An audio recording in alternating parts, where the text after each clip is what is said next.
First of all, thank you, Pooja, to have asked me to participate in your course. I'm going to show two interesting cases. One is, I call it challenging the challenge. So, of course, we face this on and off. So, I just want to show what can we really do and what different can we do. So, two very, very interesting cases. Some of you may have not seen anything like this. So, let's see how it goes. So I call it challenging the challenge. So, this is a spherophakia, and I'm trying to do an OCT, and patient has got a cataract. So let's see how it behaves on the OCT table, and you will see once I show you. So you can see the anterior capsule there, and it's completely very little anterior chamber depth. And once that is there, you can see that we go ahead and you can see the posterior, you can see the thickness of the capsule, which is there, and the thickness of the whole lens, which is there. And you can even see the margin here on the side. You can see the margin of the lens. So it's actually a spherophakic lens, which is there. And now this patient has got a cataract. So what I'm trying to do here is to do a CCC, which will be smaller. So you can see a 4.9 millimeter CCC. And I will try to move the CCC away from the equator of the bag. And because we know that the bag can be very well seen. So I'm now trying to move the CCC exactly in the center of the lens and away from the equator. And now I'm doing my CCC and my fragmentation. So now you can see the pupil, of course, is well dilated. You can see the margin of the lens. You can see the fragmentation that has happened in the whole lens and the CCC that has happened. So first step, of course, in this case scenario is to put an endocapsular ring. And the trick here to put an endocapsular ring is to put any viscoelastic just below the anterior capsule till the equator of the lens. So that pushes your cortex behind, okay? And then we can go ahead and put an endocapsular ring. So this is what I'm doing. Young patient, she was actually 26-year-old, a mild posterior subcapsular. The other eye was attempted in a different fashion.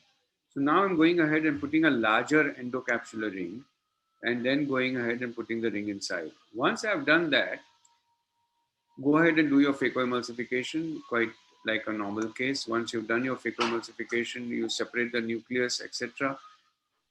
And then comes to the most important step of a bimanual IA. So where the bimanual IA is, we have to make sure, because we put the endocapsular ring before the cortical removal, it should not entrap the cortex. And you'll see the struggle that I had in a certain area.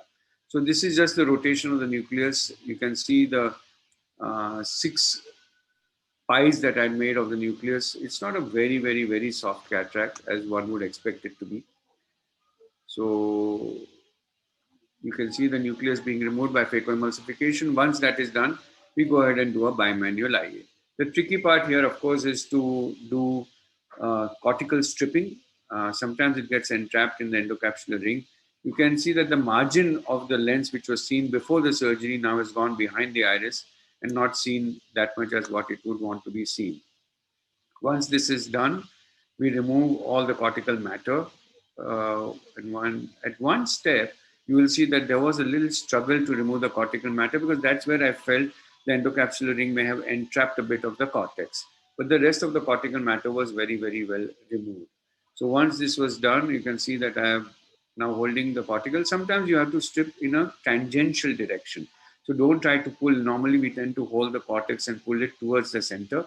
Sometimes you have to make it go around. So you can see that here I've removed all of it. Only a little bit on the inferior side is remaining. Once that is done, so I'm now trying to hold the cortex and pull it tangentially. Once that is done, a little bit of cortex superiorly is remaining. It was quite a long time that it was taking. So this cortex I found was quite entrapped. Sometimes we can even hold the inferior cortical margin and then go ahead and pull the cortex from below. So there are different ways of stripping the cortex around the endocapsular ring if entrapped. One is to go around it, so tangential pull, and second is to hold the cortex from below, which is on the posterior capsule, and take it out. This is what I'm doing at this stage. I'm holding the cortex from below and then making sure that I try to remove the cortical margin from below the endocapsular ring. So you can see that I'm taking it off the posterior capsule and then doing a tangential strip and then trying to pull it off. Don't forget, this was a spherophakia. Some zonules are present, but the rest of it are quite loose or weak. And now I'm putting a 3-piece IOL. So I'd like to put a 3-piece IOL. You can see the endocapsular ring.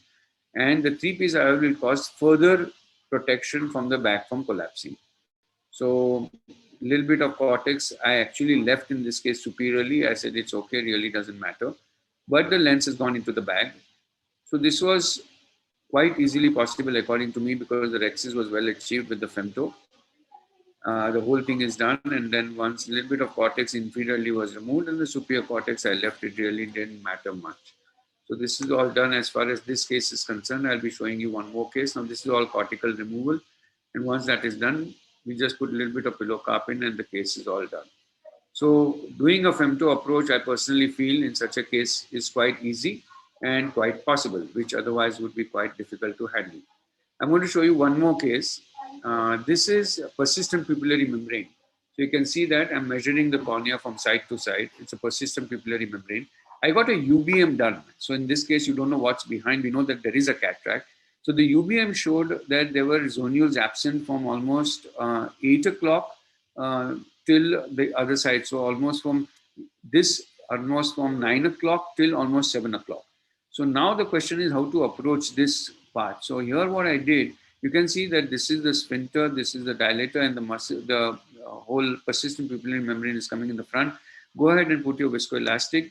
I put my viscoelastic, okay, so I made nicks with my micro scissors, separated it out. Once I did that, I got my nice round large pupil. I'll show you the first day post-op, so you'll be surprised that what I cut was perfect. Once I did this, I just checked where is the subluxation, which does it match to my UBM report or not. So yes, there is a subluxation present here. There is a subluxation present here is what I'm actually checking. And then I'm checking all around whether there is a subluxation in the rest of the area or not. Now the question was how to proceed in this case. So I then took the patient on to the other side where I have my femto. Luckily my femto is in the main OT itself. Now I can see that the subluxation is all around. So I know where the subluxation is. It's almost going till here. So it's more than 180 degree of subluxation. So then I decided that, okay, now we can see a cataract behind. There's some bit of iris pigment which has gone behind the lens, retrolenticular. Once I've done this, I'm going ahead and checking the area of subluxation. Once I've done that, I've taken the patient on to the OCT or rather the femto. Now you can see the iris that was cut all around the margins, etc. I didn't need to use a dilator because the pupil was adequately dilated. I made a small rhexis, rather small than what it should have been. You can see the posterior capsule, you can see the subluxation, you can see the tilt of the lens that is there. And you can see also that the lens is actually a little smaller in size than what it should be. So here I'm just making sure that the anterior capsule is well in location and make my rhexis. And once the rhexis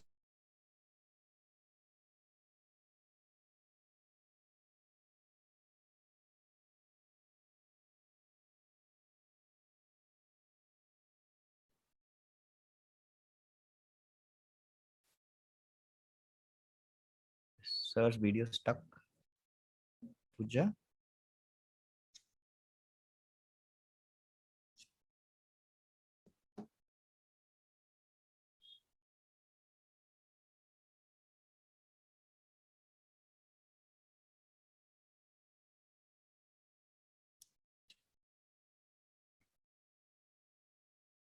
Dr. Pooja, I think sir's,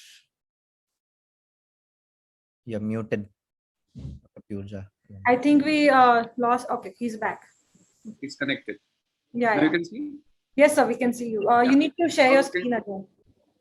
Oh, I need to share it again? Yes, sir. Sorry.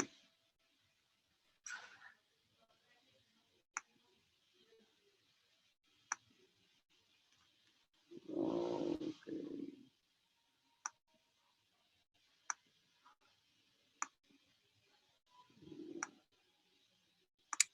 Go ahead. So this was a small rhexis that was done via the femto. I made a little nick and enlarged this rhexis. I made a Hoffman's pocket. So you can see that a 2.9 millimeter, and we know that the whole subluxation is inferior, about 180 degrees. And the cataract is there, but not a very hard cataract, a soft cataract. So I'm going all around. And now I'm putting capsular hooks. Once I put capsular hooks, I'm just doing a bimanual IA to remove the cataract. Now, before we put a Sionis, one care that we have to take practically is that you have to loosen the capsular hook. You can see that the right side capsular hook is already out of the bag. The left side capsular hook is holding on well. These are Indian-made capsular hooks, works beautifully, no issues at all. And just removing the cortical matter that was there. And now I'm going to go ahead and put a Sionis. So yes, the Sionis is exactly in the area where the Hoffman pocket I have created. Always remember that this is a railroad technique like we all do regularly. One goes above, one goes below the bag, and then bring it out. So a full subluxated area behind a persistent pupillary membrane, a cataract, a little bit of pigment you can see, which is retrolenticular, which we really don't care about. And once you got your railroad and you got your Sionis, you can go ahead and put the lens in the bag and just tighten the Sionis ring. This patient, surprisingly, is doing quite well, except for the amblyopia that would have developed over the number of years. I think newer tools that is available to us, like the Femto, the Sionis, good viscoelastic, micro Caesars, micro graspers, all is helping us to give excellent results. So these are the two cases of spherophakia and persistent pupillary membrane with subluxation detected pre-op before the surgery.